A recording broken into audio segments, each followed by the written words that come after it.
పరిశుద్ధ గ్రంథం బైబిల్లో నుండి పేతురు రాసిన మొదటి పత్రిక 4వ అధ్యాయము 12వ వచనం చదువుదాం. పేతురు రాసిన మొదటి పత్రిక 4వ అధ్యాయము 12వ వచనం చదువుకున్నాం. ప్రియులారా,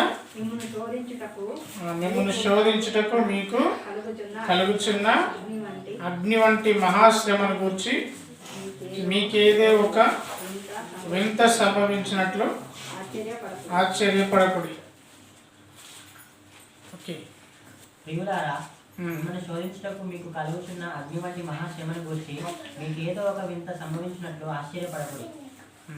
ప్రార్థన చేస్తాను. నేను కళ్ళు మూసుకోండి. ప్రేమగల తండ్రి, నీ వాక్యం ద్వారా మాకు మాట్లాడబోతున్నందుకు వందనము చెల్లిస్తున్నాం.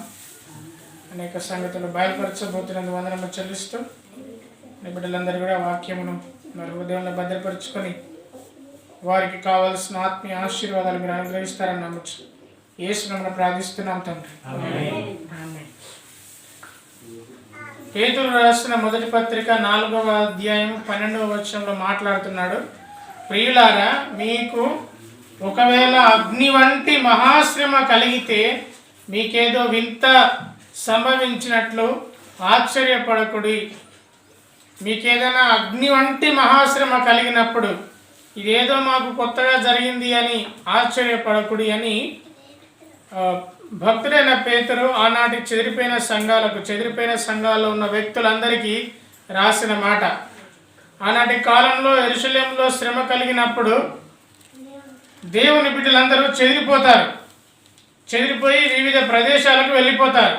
వెళ్ళిపోయినప్పుడు అపోస్తులైన పేతురు వారిని ధైర్యపరుస్తూ శ్రమలు వచ్చినప్పుడు ఒక క్రైస్తవుని వైఖరి ఎలా ఉంటుంది. ఎందుకు ఈ మాటను ఎంచుకున్నానంటే, ఈ మధ్యలోనే అమెరికాలోని లాస్ ఏంజల్స్ అంటే హాలీవుడ్ యాక్ట్రెసెస్, బాగా డబ్బున్న సినిమా హీరోలు, హీరోయిన్స్, బిజినెస్ మ్యాన్స్, లేకపోతే బాగా ధనవంతులున్న ప్రదేశము లాస్ ఏంజల్స్. ఆ లాస్ ఏంజల్స్ తగలబడిపోయింది. ఎంతగా తగలబడిపోయిందంటే మీరందరూ యూట్యూబ్లలో లేకపోతే ఫొటోస్లలో చూస్తుంటారు. తగలబడిపోయి ఇప్పుడు ఎట్లా ఉందంటే ఆ పరిస్థితి, బాగా డబ్బున్న ఆ ప్రాంతంలో ఉన్న వ్యక్తుల పరిస్థితి ఎలా ఉందంటే, ఆ ప్రాంతం మరలా కుదుటపడాలంటే, ఆ ప్రాంతం మరలా బాగా కావాలంటే కనీసం 10 సంవత్సరాల పైబడవుతుందంట. అగ్ని వంటి మహాశ్రమ అంటే నిజంగానే అగ్ని వచ్చి వారిని కాలబెట్టేసింది. చాలామంది చనిపోయారు, చాలామందికి ఇల్లు లేకుండా అయిపోయినాయి, చాలామంది అందులో డబ్బున్న వాళ్ళే. వారు ఎప్పుడైనా అనుకున్నారా మా ఇంట్లో తగలబడిపోతాయి, మేము ఈ విధంగా నిరాశ్రలం అవుతామని? 100 కోట్లున్న ఆస్తులున్న వారు ఎప్పుడైనా ఊహించారా మా ఇల్లు ఈ విధంగా తగలబడిపోతాయి, మేము ఈ విధంగా అయిపోతామని? శ్రమ అనేది చెప్పిరాదు, కానీ ఖచ్చితంగా శ్రమ అనేది ఏదో ఒక సమయంలో వచ్చినప్పుడు ఒక క్రైస్తవుడికి ఉండవలసిన వైఖరి, ఒక క్రైస్తవుడు అవలంబించవలసిన విధానం ఎలా ఉంది? కొంతమంది వ్యక్తులను మనం చూస్తుంటాం, వారు కష్టం వచ్చినప్పుడు కృంగిపోతుంటారు, సంతోషంగా ఉన్నప్పుడు గర్వపడుతుంటారు. 2 రకాల వ్యక్తులను మనం చూస్తాం. 10 రూపాయలు జేబులో ఉంటే నేనే రాజుని అంటాడు, రూపాయి లేకపోతే ఎక్కడ దొరుకుతాను తిరుగుతాడు. కాన్స్టెంట్ అంటే ఒక స్థిరమైన ఆలోచన విధానం లేదు. ఉన్నప్పుడు ఒకలా, లేనప్పుడు మరొకలా. బాగా డబ్బు ఉంది, కారు సంపాదించుకున్నాడు, ఉద్యోగం సంపాదించుకున్నాడు, అప్పటి వరకు రోడ్డు మీదకి నడుచుకుంటూ వెళ్తున్న వ్యక్తికి కార్లు వచ్చినాయి, బిల్డింగ్స్ వచ్చినాయి, బంగ్లాలు వచ్చాయి. 10 సంవత్సరాలు ఆస్తి బాగా వచ్చింది. ఆస్తి బాగా వచ్చిన వ్యక్తికి మరలా తన పూర్వపు స్థితి వస్తే, మరలా తాను ఏమీ లేని స్థితికి వస్తే ఆ మనిషి యొక్క ఆలోచన విధానం ఎలా ఉంటుంది? బాగా పరిగెడుతున్నాడు, పెద్ద రన్నర్, ఎంత దూరమైనా పరిగెత్తే ఆరోగ్యం అతనికి ఉంది. ఒక్కసారిగా అతని కాలు విరిగిపోయి తీసేయాల్సి వచ్చింది. అప్పుడు అతని వైఖరి, అతని ఆలోచన విధానం ఎలా ఉంటుంది? బాగా డబ్బులు సంపాదిస్తున్నాడు, చాలామంది పని వాళ్ళు ఉన్నారు, వంట చేయడానికి, బట్టలు ఉతకడానికి. ఒక్కసారిగా ఉన్న డబ్బంతా పోయింది. తన బట్టలు తానే ఉత్తుకోవాల్సిన పరిస్థితి, తన వంట తానే చేసుకోవాల్సిన పరిస్థితి వచ్చినప్పుడు ఆ వ్యక్తి వైఖరి ఎలా ఉంటుంది? ఒక క్రైస్తవుని వైఖరి ఎలా ఉండాలి? దేవుడు మనల్ని ముందే సిద్ధం చేశాడు. మీకు అగ్ని వంటి మహాశ్రమ రాబోతుంది, ఒక శోధన రాబోతుంది అని ముందే సిద్ధం చేశాడు, ముందే ప్రిపేర్ చేశాడు. నేను అప్పుడప్పుడు యూట్యూబ్లలో కొన్ని వీడియోస్ చూస్తుంటాను. యండమూరి వీరేంద్రనాథ్ వీడియో ఒకసారి నేను చెప్పినట్టున్నాను. అతనికి ఒక మంచి మిత్రుడు ఉన్నాడు, అతని పేరు నూతన్ ప్రసాద్. నూతన్ ప్రసాద్ అనే వ్యక్తి బామ్మ మాట బంగారు మూట అనే ఒక సినిమా, ఆ సినిమాలో రాజేంద్ర ప్రసాద్ను ఆయన కారు పైన ప్రయాణం చేస్తుండగా ఆ క్రేన్తో లేపుతున్నప్పుడు ఆ కారు కింద పడితే రాజేంద్ర ప్రసాద్కి ఏం కాలే, కానీ నూతన్ ప్రసాద్ నడుము విరిగిపోయింది.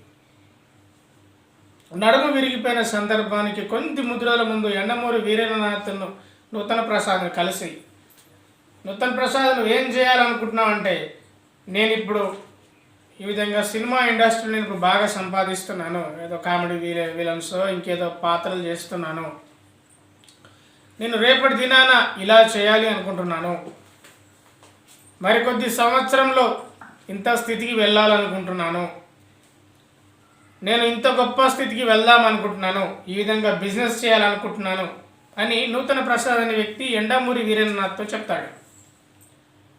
ఇప్పుడు అవన్నీ చేయడానికి అతనికి ఆరోగ్యం బాగలేదు, నడుము విరిగిపోయింది, మంచానికే పరిమితమయ్యాడు. యండమూరి వీరేంద్రనాథ్ వారు నూతన్ ప్రసాద్ దగ్గరికి వెళ్ళి మాట్లాడుతూ ఉంటుండగా, ఏదేదో చేద్దామని ఆలోచన చేసావు, నీ ప్లాన్స్ వేశావు, చివరికి వస్తే నువ్వు మంచంలో పడిపోయావు కదా, ఎలాగో అంటే అప్పుడు నూతన్ ప్రసాద్ అన్నట, నాకు ప్లాన్ ఏ పోతే ప్లాన్ బి రెడీగా ఉంది అన్నట. అంటే నేను బాగుంటే ఇవన్నీ చేద్దాం అనుకుంటున్నాను, ఒకవేళ నేను బాగోలేకపోతే, నాకు పరిస్థితులు అనుకూలించకపోతే నేనేం చేయాలో దానికి కూడా నా దగ్గర ప్లాన్ సిద్ధంగా ఉందని నూతన్ ప్రసాద్ చెప్పాడట. మీకు యూట్యూబ్లో ఉంటుంది. ఒక అన్యుడైన వ్యక్తి, యేసుక్రీస్తుని ఏమాత్రం తెలుసుకోలేని వ్యక్తి, విపత్కర పరిస్థితులు వచ్చినప్పుడు ఎలా ఉండాలో తనకు ఒక ప్లాన్ ఉన్నప్పుడు, ఒక క్రైస్తవునికి శ్రమల్లో ఉన్నప్పుడు ఎలా ఉండాలో ప్లాన్ ఎందుకు లేదు? ఒక రాజు అనారోగ్యంతో ఉన్నాడు. రాజు ఆరోగ్యంగా ఉన్నప్పుడు రాజ్యాలన్నీ జయించాడు, వీరుడిగా పేరు పొందాడు, ప్రపంచమంతటిని జయించాలన్న ఉద్దేశంతో వెళ్తున్నాడు. అతని గురువు ఇప్పుడు అతను అనారోగ్యంగా ఉన్నాడు, ఇతను ఏమి చేయలేని స్థితిలో ఉన్నాడు, బాధలో ఉన్నాడు.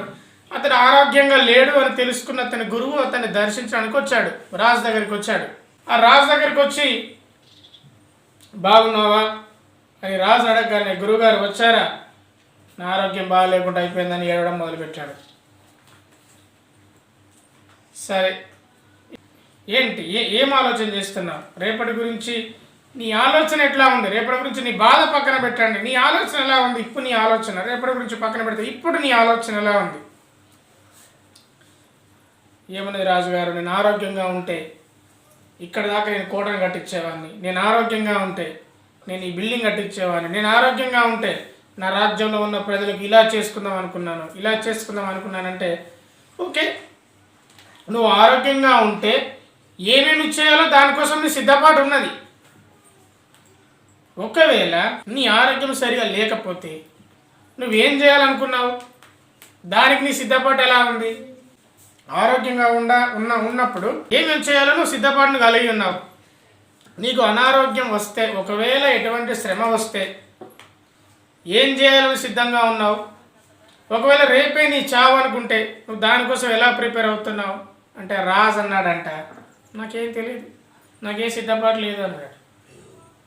అప్పుడు ఆ గురువు అన్నాడట రాజుతోని, ఈ ప్రపంచంలో నీ అంత పిచ్చోడు, వివేకం లేనివాడు ఎవడు లేడు అన్నాడు.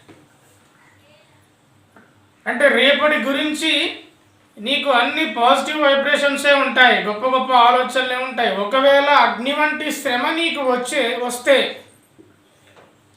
ఆ శ్రమలో ఉన్నప్పుడు నీ వైఖరి ఎలా ఉండాలి అనే సిద్ధపాటు నీకు లేకపోతే,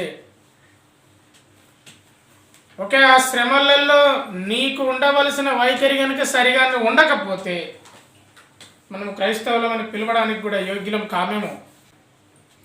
అపోస్తల కార్యంలో పౌలు కైసరు వద్దకు వెళ్తుంటాడు, ఒక రాజు దగ్గరికి వెళ్తాడు. రాజు దగ్గర నుండి అతన్ని జైల్లో వేస్తారు. జైల్లో వేసిన దగ్గర నుండి మెల్లమెల్లగా రాజు దగ్గర నుంచి మొదలు పెడితే చివరికి టార్గెట్ ఏంటంటే కైజర్ అంటే చక్రవర్తి. పౌలు టార్గెట్ ఏంటంటే కైజర్కు సువార్త ప్రకటించాలి. సువార్త ప్రకటించిన వెంటనే కైజరు ఏం చేస్తాడు? పౌలుని చంపేస్తాడు. ఈ విషయం పౌలుకు తెలుసు, కానీ పౌలు సిద్ధంగా ఉన్నాడు.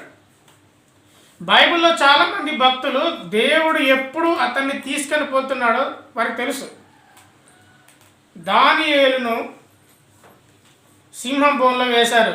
వేయడానికంటే ముందే దానియేలుకు తెలుసు ఒక చట్టం అనేది వచ్చింది. 10 రోజుల పాటు రాజైన దర్యావేషునే పూజించాలి. పూజించకపోతే అతన్ని తీసుకెళ్ళి సింహం బోన్లో వేస్తాడని దానియేలుకు తెలుసు. తెలిసిన తర్వాత కూడా దానియేలు ఏం చేస్తున్నాడు? దర్యావేషుని పూజించాడా? దేవుణ్ణి పూజించాడు. ఎలా పూజించాడు? తలుపులు వేసుకొని కిటికీలు మొత్తం మూసుకొని కాదు, కిటికీలు తెరిచి ధైర్యంగా దేవునికి ప్రార్థించడం మొదలుపెట్టాడు. మినిమం కామన్ సెన్స్ ఉన్నోనికి అర్థమవుతుంది. అలా చేస్తే రాజైన ఏం చేస్తాడు? రాజు ఏం చేస్తాడు? తీసుకపోయి సింహాల బోన్లో ఎత్తరని తెలుసు. మరి దానియేలు వదిలిపెట్టాడా? అతను సిద్ధంగా ఉన్నాడు. శద్రకు మేషకు అబేద్నెగోలు నెబుకద్నెజరు విగ్రహానికి నమస్కారం చేయలేదు. నమస్కారం చేయకపోతే ఏమవుతుందో తెలుసు వాళ్ళకు? అగ్నిగుండంలో వేస్తారని తెలుసా తెలియదా? తెలుసు. వాళ్ళు సిద్ధపడుతున్నారా? సిద్ధపాటు లేకుండా ఉన్నారా? సిద్ధపడుతున్నారు కాబట్టి అంత ధైర్యంగా వారు వెళ్ళారు. ఒక క్రైస్తవుని జీవితం ఎలా ఉండాలంటే సుఖంగా ఉన్నప్పుడు ఓకే, నాకు అన్నీ సమకూర్చబడ్డాయి, ఇక నాకు కొదువున్నది ఏది లేదు, నాకు అన్నీ వస్తున్నాయి నీకు గర్వపోవడం కాదు క్రైస్తవుని జీవితం. క్రైస్తవుడు సంతోషంగా ఉన్నా లేకపోతే అన్ని సమృద్ధిగా ఉన్నా, ఏం సమృద్ధిగా లేకపోయినా అగ్ని వంటి మహాశ్రమ వచ్చినా సిద్ధంగా ఉంటాడు. ఈ పేపర్లో నేను చూశాను, బాగా కడుపు నొప్పి వచ్చిందని ఆత్మహత్య చేసుకొని చనిపోయారు. నొప్పి వచ్చిందని ఆత్మహత్య చేసుకొని చనిపోయారు. ఏం సిద్ధపడినది ఆమెకు అసలు? అంటే సంతోషంగా ఉంటే, ఆరోగ్యంగా ఉంటే అంత బాగానే ఉంటుంది. చిన్న కష్టం రాగానే చచ్చిపోవాలి కదా. అంత బలహీనంగా ఉన్నావా? నీ మానసిక స్థితి అంత వీక్నెస్గా ఉందా? వారు అంటారు, ఈ ప్రపంచంలో ఉన్న ప్రతి ఒక్కరికి ఎలా జీవించాలో తెలుసు, కానీ ఒకవేళ కష్టం వస్తే ఎలా బ్రతకాలో తెలియదు. ఎందుకంటే రాబోతున్న కష్టానికి ఇప్పుడు సిద్ధపడలేదు. బైబిల్ ఏం చెప్తుంది? తిమోతి రాసిన 2వ పత్రిక 3వ అధ్యాయం 12వ వచనం చేయండి.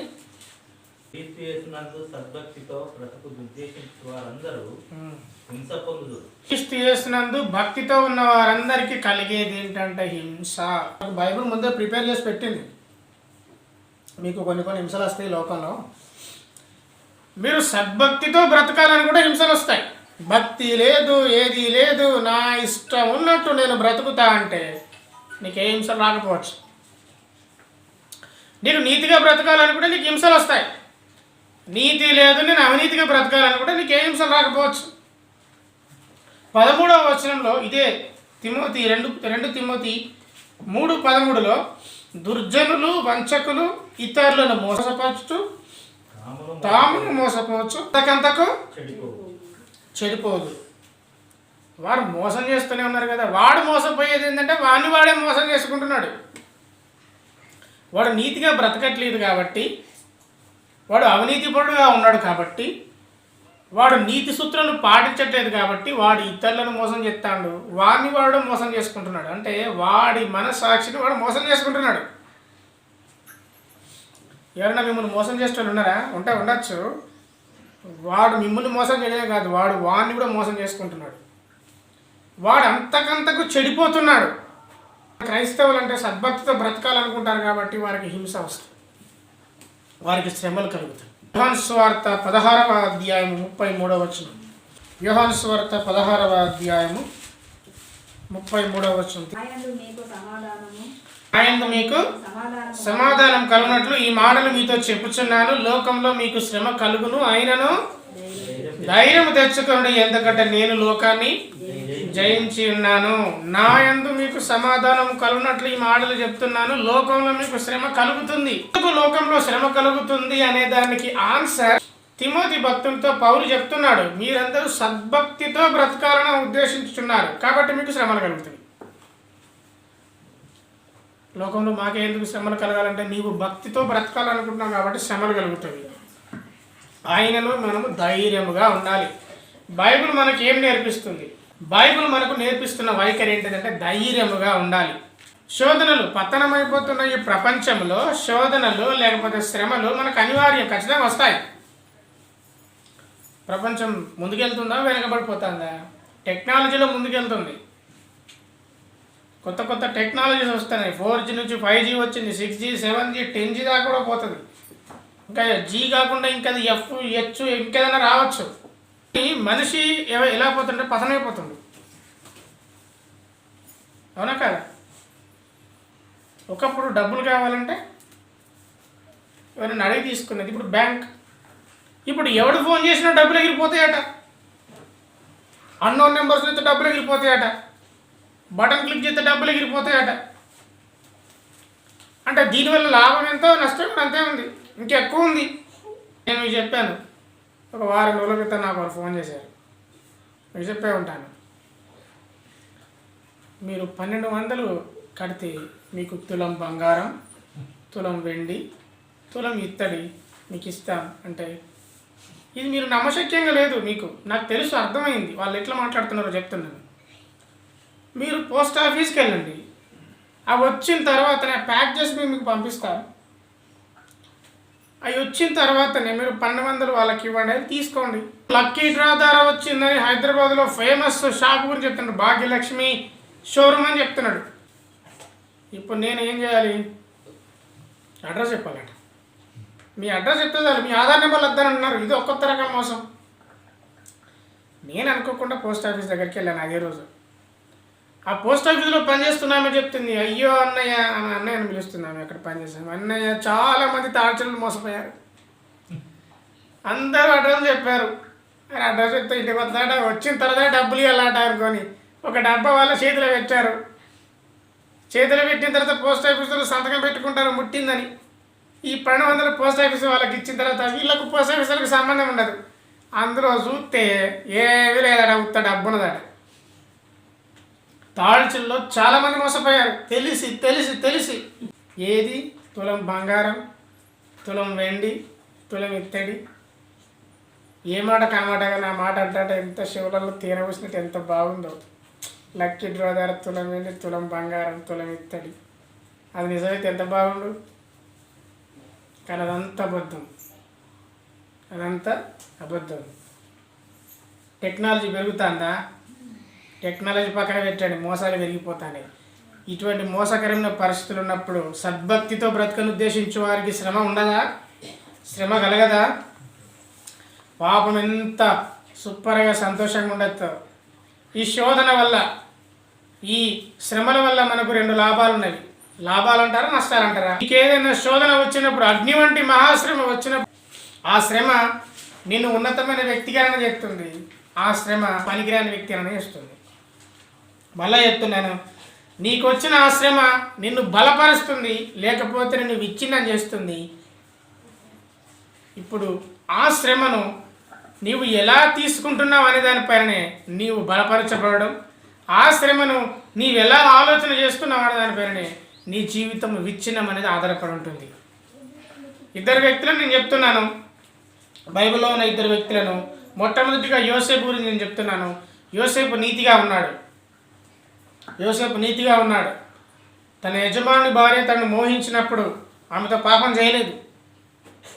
ఒకవేళ ఆమె రెచ్చగొట్టే మాటలు, నువ్వు మొగోనివేనా, యజమాని భార్యను నేను వచ్చినప్పుడు నువ్వు వస్తావేంది అని అనవచ్చు. అయినా ఆమెను వదిలిపెట్టి తను పారిపోయాడు. ఫలితంగా యోసేపు శ్రమ అనుభవించాడు, జైల్లో వేయబడ్డాడు. అంటే శ్రమ వచ్చిందా రాలేదా? యోసేపు సద్భక్తితో బ్రతుకుదాం అనుకున్నాడు కాబట్టి శ్రమ వచ్చింది. కానీ చివరికి దాని ఫలితం ఏమైంది? యోసేపు ఏమయ్యాడు? రాజు అయిపోయాడు. మళ్ళీ ఇంకొక వ్యక్తి పేరు చెప్తాను, అతని పేరు రాజైన సొలొమోను. ముందే రాజైన రాజు. సొలొమోను జ్ఞానము వినడానికి ఎక్కడెక్కడి నుంచో మంది వచ్చేవారు. సొలొమోను జ్ఞానం వినడానికి బూదిగంతం నుంచి వచ్చేవారు. ఆ సొలొమోను 1000 మంది భార్యలను చేసుకున్నాడు. ఎంతమంది భార్యలు? 1000 మంది భార్యలను చేసుకున్నాడు. 700 మందిని పెళ్లి చేసుకున్నాడు, 300 మంది ఉంచుకున్నాడు. చివరగా వారి భార్యలకు ఆయన తొలగి వారితో విగ్రహారాధన చేశాడు, పాపం చేశాడు. ఫలితంగా ఏమైపోయింది? రాజ్యము 2 ముక్కలైంది. మొట్టమొదటిసారిగా ఒక సాధారణమైన వ్యక్తి తన నీతిని కాపాడుకుంటే రాజు అయితే, ఒక రాజైన సొలొమోను తన పాపం కారణంగా రాజ్యం 2 ముక్కలైపోయింది. ఇశ్రాయేలీలు యూదాగా విభజింపబడింది. తన రాజ్యం అంతా కోల్పోయాడు. శోధనలో ఉన్నప్పుడు యోసేపు యొక్క ప్రవర్తన ఎలా ఉంది? యోసేపు తను ఎటువంటి వైఖరిని ఎంచుకున్నాడు? ఒకవేళ యోసేపు కనుక తన యజమాని భార్యతో సమ్మతిస్తే అప్పటి మనం అతను సుఖంగా ఉండేవాడు మీన్స్ అతని ఇంట్లో కొంత గౌరవం దక్కేది. ఎట్లాగో ఆమె తను ఉంచుకున్నది కాబట్టి చాలా బాగా చూసుకున్నదేమో. కానీ యోసేపు దాన్ని అంగీకరించలేదు. తను శ్రమ పడడానికి అంగీకరించాడు. అందుకే చివరికి రాజయ్యాడు.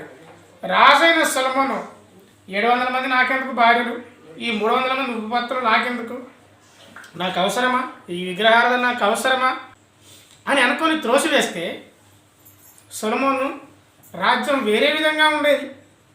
అవునా కదా? కాబట్టి భక్తితో ఉద్దేశించిన యోసేపు ఎలా అయ్యాడు? భక్తిగా బ్రతకక వ్యభిచారం చేసి చెడిపోయిన సొలొమోను ఏ విధంగా అయిపోయాడు? ఈ తిమోతి రాసిన పత్రికలో ఉన్న వచనాన్ని సొలొమోనుకు మనం అంటించవచ్చు. అతడు తాను మోసం చేశాడు, తాను మోసం చేసుకున్నాడు, చెడిపోయాడు. సద్భక్తితో బ్రతకను ఉద్దేశించి వారికి ఖచ్చితంగా శ్రమలు వస్తాయి. సంఘం కూడా శ్రమల్లోనే వృద్ధి పొందింది. సంఘానికి శ్రమ వచ్చినప్పుడు యెరూషలేములోనే సంఘమంతా అపోస్తలులందరూ ఉన్నప్పుడు యెరూషలేము మీద మూకుమ్మడి దాడి జరిగి వీరు యేసుక్రీస్తుని ప్రచారం చేస్తున్నారు, యేసుక్రీస్తుని చెప్తున్నారు అని వారందరిని కొట్టడానికి వచ్చినప్పుడు వారందరూ చెదిరిపోయి ఎక్కడెక్కడికో వెళ్ళిపోయి అక్కడ స్వార్థ ప్రకటించారు. తోమ కూడా ఆ విధంగానే వచ్చాడు. తోమ ద్వారా మన దేశమంతా వెలిగించబడింది. కాబట్టి శ్రమలు అనేవి మంచికే. శ్రమలు మనకు కలిగినప్పుడు అది మనల్ని బలపరచడానికే, అది మనల్ని వృద్ధి పొందించడానికే. యాకోబు పత్రిక 1వ అధ్యాయం 2-4 వచనాలు తీయండి. నా సహోదరులారా, మీ విశ్వాసమునకు కలిగి పరీక్ష ఓర్పును కలగజేస్తుందని ఎరిగి పుట్టించని ఎరిగి మీరు నానా విధములైన శోధనలో పడినప్పుడు మీరు ఎలా ఉండాలట? అది మహానందమని ఎంచుకోనండి. దేవునికి మహిమ కలుగును గాక. శ్రమలను మనం ఎలా ఎంచుకోవాలంట? మహానందమని ఎంచుకోవాలి. అంటే శ్రమలో ఉన్నప్పుడు క్రైస్తవుని వైఖరి ఎలా ఉండాలి? ఆనందపడాలి. ఎందుకంటే ఈ శ్రమలు నన్ను బలపరిచేవే కానీ నన్ను కృంగదీసేవి కావు. ఆమేన్. నాకు వచ్చే శ్రమలు నా భక్తి జీవితాన్ని గొప్పగా ఉంచేది కానీ నన్ను సర్వనాశనం చేసేది కాదు. ఈ శ్రమల వల్ల నేను ఓర్పు నేర్చుకుంటున్నాను. ఈ శ్రమల వల్ల నాకు దేవుని సన్నిధికి బహు దగ్గర అవుతున్నాను. ఇది క్రైస్తవుని వైఖరి. అందుకే ఫిలిప్పీ పత్రిక 4వ అధ్యాయం 4వ వచనం అందరికీ నోటికొచ్చు కదా, ఏముంటుంది అక్కడ? ఎల్లప్పుడూ ప్రభువునందు ఆనందించే వారంగా ఉండాలి. మళ్ళా చెప్తున్నా, ఆనందించే వారంగా ఉండాలి. తరువాతి వచనం 5వ వచనం, మీ సహనమును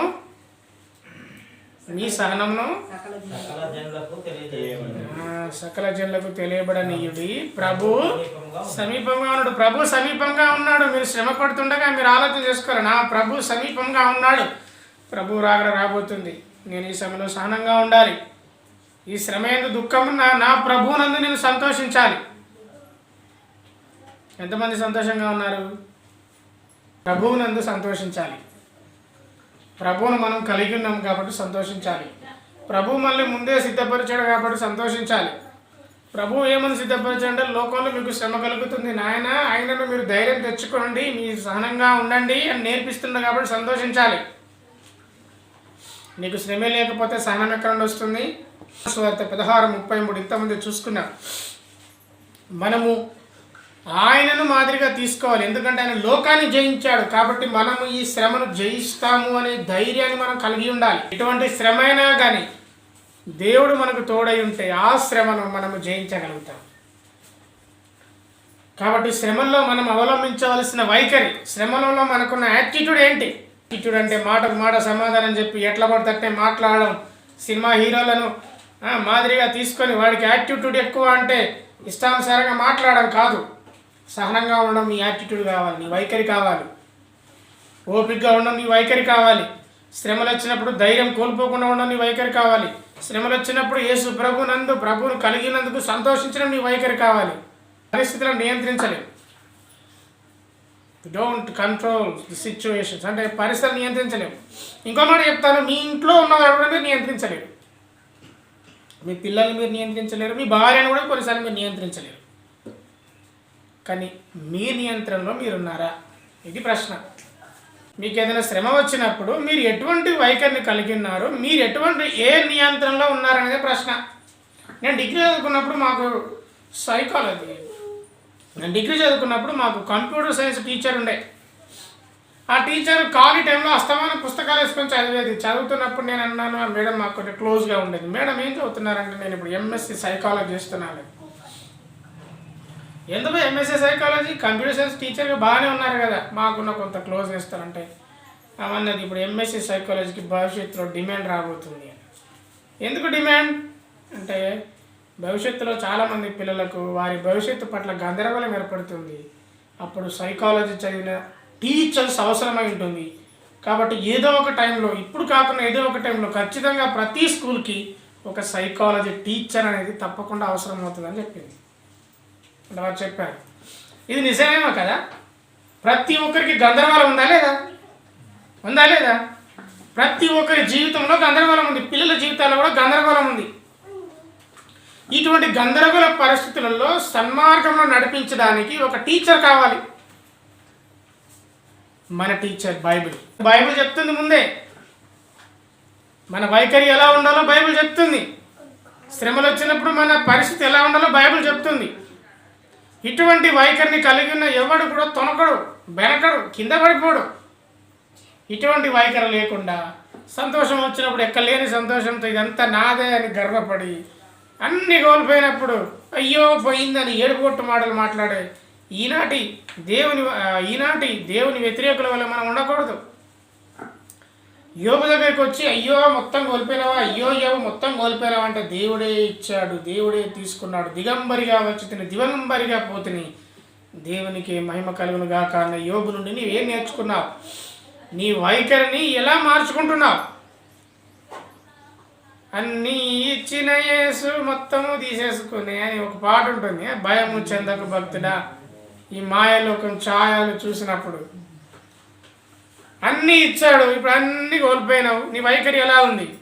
కృంగిపోతావా? కొంతమంది అంటుంటారు, అనుకోకుండా దేవుడు నన్ను పెట్టాడు, ఇప్పుడు మొత్తం లేకుండా అయిపోయింది, నా వల్ల అయితే లేదు.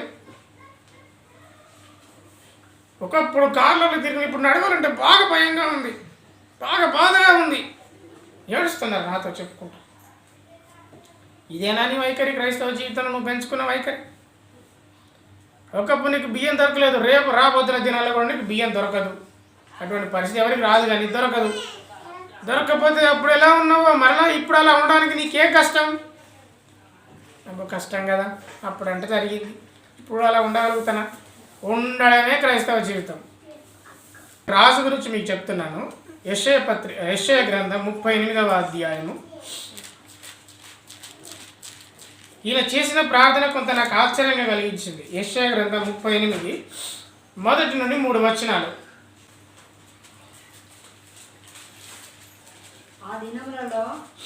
హిజ్కియాకు మరణకరమైన రోగము కలిగినప్పుడు ఆయనకు రోగం మరణకరమైన రోగమే వచ్చింది. మరణకరమైన రోగం అంటే విపరీతంగా జబ్బుపడ్డాడు, అందులో అనుమానం లేదు.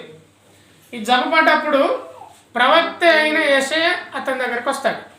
దేవుడు నీకు సమాచారం పట్టుకొచ్చాడని ఏమని అంటాడు? నీవు మరణమవుతున్నావు, నువ్వు బ్రతకవు, నీవు నీ ఇల్లు చక్కబెట్టుకోమని యెహోవా సెలవిచ్చున్నాడు. ఇది బాగుంది, నీకు రోగం బాగా వచ్చిందయ్యా, నువ్వు చనిపోతావు, నిన్ను చక్కబెట్టుకో అంటే నీ గత ప్రవర్తన చూసుకో, ఒకవేళ తప్పులు అడగాల్సింది నీ సరి చేసుకోవాల్సింది ఏమైనా ఉంటే సరి చేసుకో.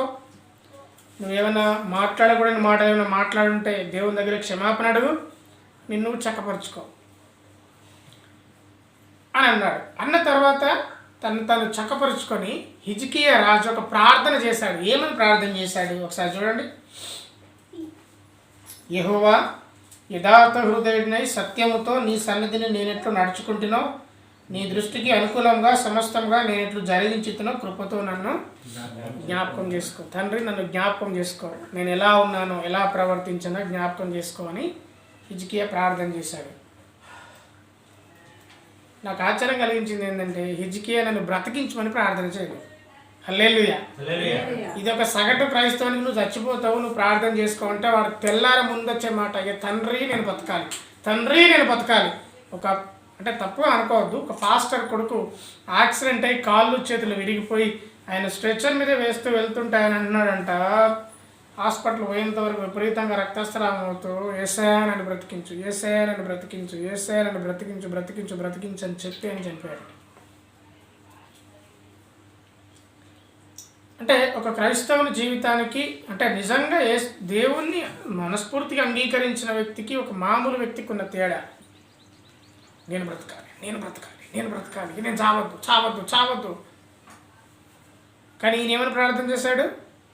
దయతో నన్ను జ్ఞాపకం చేసుకో, నన్ను జ్ఞాపకం చేసుకో అనడు. కానీ నన్ను బ్రతికించు, నన్ను బ్రతికించు, నేను బ్రతకాలి, నేను బ్రతకాలని ప్రార్థన చేయలేదు.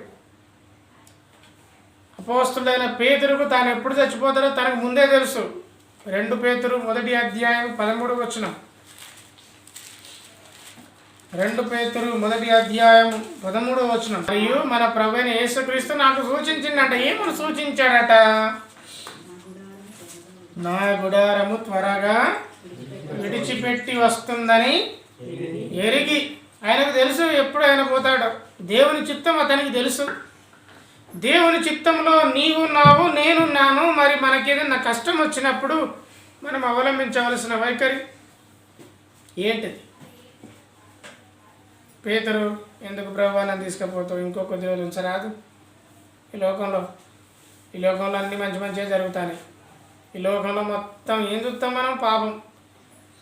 ఈ పాప లోకంలో ఇంకా నన్ను బ్రతికించారన్నాడు వాళ్ళు. నో, దేవుడు చెప్పిండంట, పేతురు నిన్ను పిలుచుకుంటున్నాను అని చెప్పగానే పేతురు అంటున్నాడు, నేను ఇక నా గుడారం వదిలిపెట్టి వెళ్ళాలి, నా దేవుడు నాకు సూచించాడు. పౌలుకు తెలుసు కైసర్ దగ్గరికి పోతే తను చంపేస్తాడని. ఆయన వెళ్తున్నాడు. వారికి చావు అంటే గడ్డిపరక, గడ్డిపోచ, చీపురు కట్ట తీరనట్టు. అందుకే వారు శ్రమలు వచ్చినప్పుడు యాకోబు పత్రిక అంటున్నాడు, మహానందమని ఎంచుకున్నాడు అంటున్నాడు. నేను మిమ్మల్ని సావమని చెప్పట్లేదు, నేను కూడా సద్దామని అనుకోవట్లేదు, నాకు కూడా. కానీ ఒకవేళ శ్రమలు వచ్చినప్పుడు దేవుని చిత్తంలో నీవు నేను ఉన్నావు కాబట్టి మహానందంగా ఎంచుకోనండి. ఒకవేళ నీకు ఇప్పుడు అన్నీ ఉన్నాయా? దేవునికి స్తోత్రం, దేవునికి మహిమ కలుగును గాక. ఏదో ఒక స్థితిలో ఏమీ లేని స్థితికి వస్తారా, అప్పుడు దేవునికి స్తోత్రం, దేవునికి మహిమ కలుగును గాక. స్థిరంగా ఉండండి, నిమ్మలంగా ఉండండి, నిశ్చయతో ఉండండి. యోబుకు అన్నీ పోయినాయి, మళ్ళీ యోబుకు అన్నీ ఇచ్చాడు. నీ జీవితంలో ఒకవేళ నీకు కూడా ఇవ్వాలని దేవుడు అనుకుంటే దాన్ని ఆపేవాడు ఎవడు? ఎవడు ఆపుతాడు? నీ మీద ద్వేషం ఉన్నవాడు, నీపైన అసూయ ఉన్నవాడు దాన్ని ఆపుతాడా? దేవుని ఆశీర్వాదాలు దేవుడే ఇయ్యాలి అనుకుంటే దేవుణ్ణి ఆపగలిగేంత శక్తి అనుకుంది. దేవుడే ఇయ్యకూడదు అనుకుంటే దేవుని దగ్గర నుంచి మోసుకొచ్చేంత బలం ఎవరికి ఉంది? దేవునికే సమస్త మహిమ ఘనత ప్రభావాలు కలుగును గాక. కాబట్టి దేవుడు నీకు ఆశీర్వాదాలు ఇవ్వాలి, దేవుడు నీకు సమృద్ధి ఇవ్వాలంటే దాన్ని ఎవరు ఆపలేరు.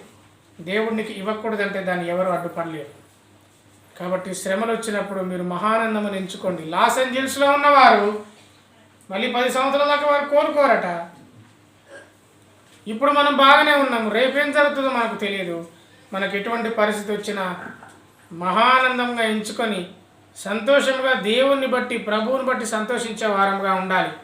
యోహాను రాసిన మొదటి పత్రిక 4వ అధ్యాయము 4వ వచనం ఏమంటున్నాడు? చిన్నపిల్లలారా, మీరు దేవుని సంబంధులు, మీలో ఉన్నవాడు లోకంలో ఉన్నవాని కంటే గొప్పవాడు కనుక మీరు వాణ్ణి జయించి ఉన్నారు. మనము లోకాన్ని జయించి ఉన్నాం, లోకంలో ఉన్న ఇచ్చలను జయించి ఉన్నాం. లోకాశను మనం జయించి ఉన్నాం. ఇంకా ఇంకా ఇంకా ఇంకా ఇంకా ఇంకా చేద్దాం చేద్దాం సాధిద్దాం, ఇంకా బతుకుదాం బతుకుదాం బతుకుదాం అని ఆశ పెట్టుకోకండి. మీరందరూ ఏమని ప్రార్థన చేయాలి? మరణాత అని ప్రార్థన చేస్తారు బైబిల్ మిషన్ వారు. మరణాత అంటే అర్థం, మరణాత అంటే అర్థం ప్రభు వచ్చుచున్నాడు, ఆయన రాక సమీపంగా ఉంది, ఆయన త్వరగా రావాలి, ఆయన రాజ్యం రావాలి, ఆయన రాజ్యంలోకి వెళ్తే ఆకలి తప్పులు ఉండవు అంటూ మరణాత వాళ్ళు నిత్యం గుర్తుంచుకుంటారు. కాబట్టి ఎప్పుడైతే నీవు భవిష్యత్తు కోసం ప్లాన్ చేస్తున్నావో, నీకు వచ్చే బలహీనతలు ఒకవేళ వస్తే దానికి కూడా నువ్వు సిద్ధపడి ఉండాలి. ఇది దేవుని వాక్యం చెప్తుంది. ఒకవేళ నీకు వచ్చే ఏ శ్రమ అయినా, యోసేపుకి వచ్చిన శ్రమ అది ఎక్కడ తీసుకుపోయింది? అతన్ని రాజుగా అతన్ని కూర్చోబెట్టింది. కాబట్టి అతనికి వచ్చిన శ్రమ మంచి కోసం జరిగిందా, చెడు కోసం జరిగిందా? మంచిగా జరిగింది. అదే కదా రోమా 8:28 దేవుని ప్రేమించు వారికి అనగా ఆయన సంకల్పం చొప్పున పిలువబడిన వారికి మేలు కలుగుటకై సమస్తమును సమకూడి జరుగుతున్నవని ఎరుగుదుము. అందుకే పౌలునకు ఒక మాట అంటాడు, బ్రతుకుట క్రీస్తే చావైతేనే లాభం అంటాడు పౌలు. ఈ మాటలు చెప్పడం నా ఉద్దేశం ఏంటంటే చచ్చిపోమని కాదు, కానీ చావు వచ్చినా ఏం ప్రాబ్లం లేదు, మన దేవుని సన్నిధికి వెళ్తామని మళ్ళీ మనం ధైర్యం చెప్పుకోవడానికి. మనం రోజు పేపర్ చూస్తుంటాం కదా, పేపర్లో అనేక మంది చనిపోతున్నారు. వానికి తెలుసా ముందు రోజు చనిపోతాడని? తెలియదు. అతనికి ఆ సిద్ధపాటు లేదు. ఎవరికి ఉండదు, మీకు ఉండదు, నాకు ఉండదు, నో ప్రాబ్లం, అది కాదు. కానీ బ్రతుకుట క్రీస్తే చావైతే లాభం అన్న పౌలు వలె ఎలా ఉండాలంట? మనకు అన్ని మేలు కొరకే జరుగుతున్నాయి. ఏం మేలు జరుగుతుంది? చనిపోతే దేవుని రాజ్యంలో ఉంటాం. హల్లెలూయా. దేవునితో పాటు సంతోషంగా ఉంటాం. కాబట్టి సమస్తము మంచిగా జరుగుతుంది. నాకు ఏం జరిగినా, నా జీవితంలో ఏం జరిగినా, అది శ్రమ వచ్చినా బాధ వచ్చినా ఏదైనా అది సమస్తము మంచికే. ఒకవేళ మన ఆత్మీయులను మనం కోల్పోయినా అది మన మంచికే, వారి మంచికే అనే వైఖరిని కలిగి ఉండాలి. కొన్నిసార్లు అది మనకు బాధ కలిగించిన అది ప్రత్యక్షంగా వారి మంచి కొరకే. వారు దేవునితో సంతోషంగా ఉన్నారు, దేవుని రాజ్యంలో ఆనందంగా ఉన్నారు.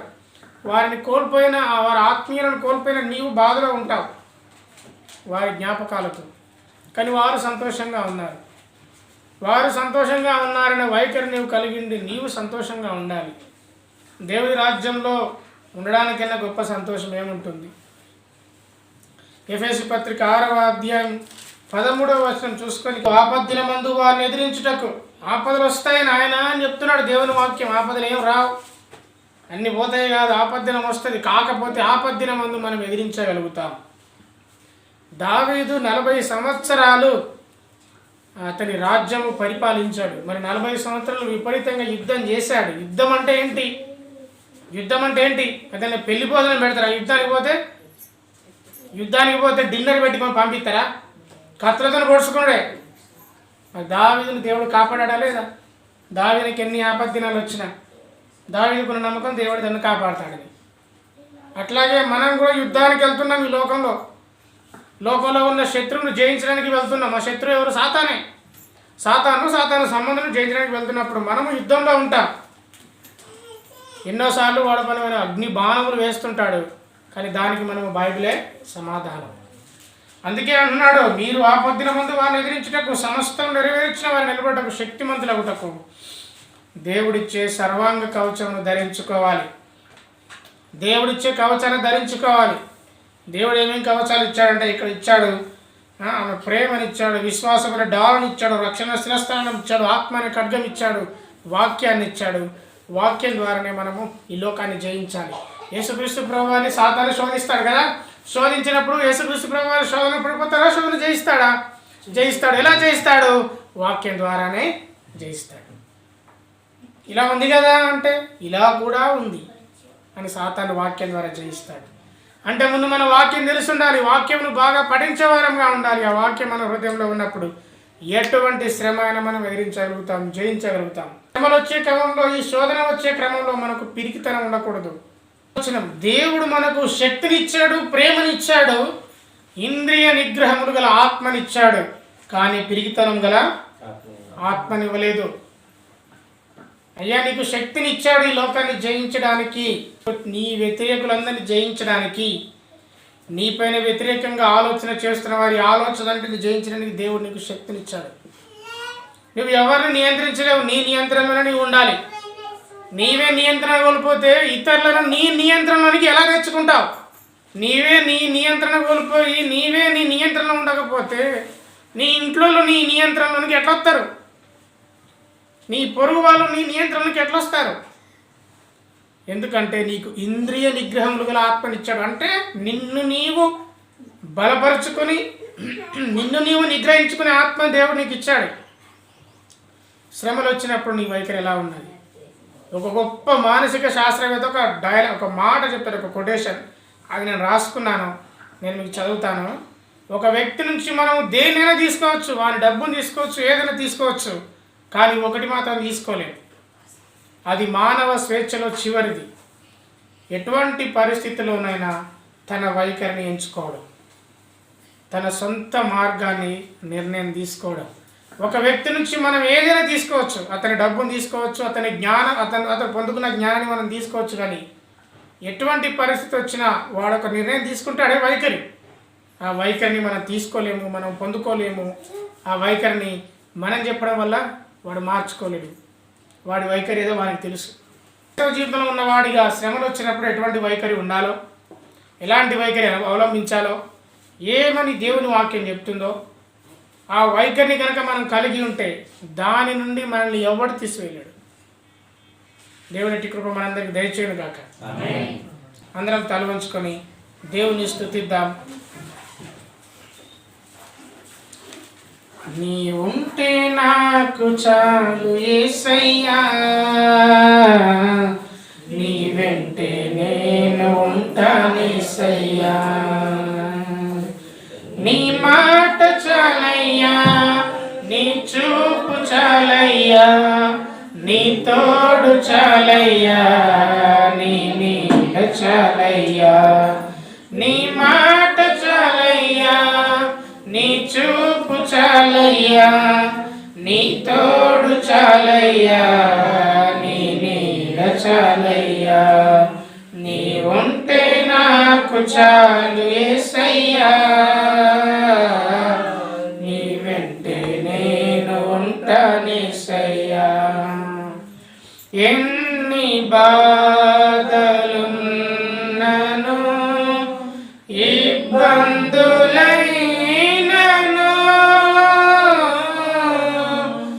ఎంత కష్టమొచ్చినా నిష్ఠురమైనను, నీ మాట చాలయ్యా, నీ చూపు చాలయ్యా, నీ తోడు చాలయ్యా, నీ నీడ చాలయ్యా, నీ మాట చాలయ్యా, నీ చూపు చాలయ్యా, నీ తోడు చాలయ్యా, నీ నీడ చాలయ్యా, నీ ఉంటే